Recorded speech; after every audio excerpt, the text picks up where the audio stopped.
സ്ത്രീധനത്തിന്റെ പ്രശ്നം തീരൂലേ മഞ്ചേച്ചി? പിന്നെ അവിടെ തുടങ്ങണതേ ഉള്ളൂ.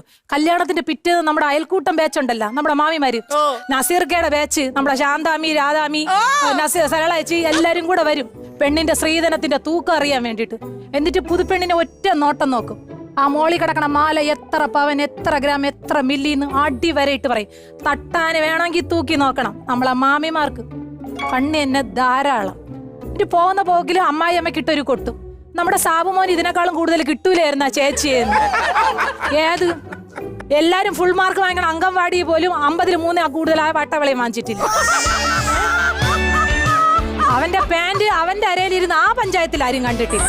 അവനൊക്കെ പെണ്ണ് കിട്ടിയത് തന്നെ മഹാഭാഗ്യമാണ് സാബു ചേട്ടാ. അത് പറഞ്ഞപ്പോ ഓർത്തെ, നമ്മളെ വീടിന്റെ അപ്പുറത്തെ മുടുക്കിലുള്ള ലതമാമിയുടെ മോന്റെ കല്യാണം. മഞ്ചേച്ചി എന്നും പോണ മുടുക്കില്ലേ, ആ മുടുക്കില് അയ്യോ ആ കല്യാണത്തിന് മഞ്ചേച്ചി വന്നിരുന്നല്ലോ. എന്റെ അമ്മ വോളിയുടെ പുറത്ത് പായസം ഒഴിച്ചില്ലെന്ന് പറഞ്ഞ് ഇവരെന്തൊരു അലമ്പായിരുന്നെന്ന് അറിയാമോ?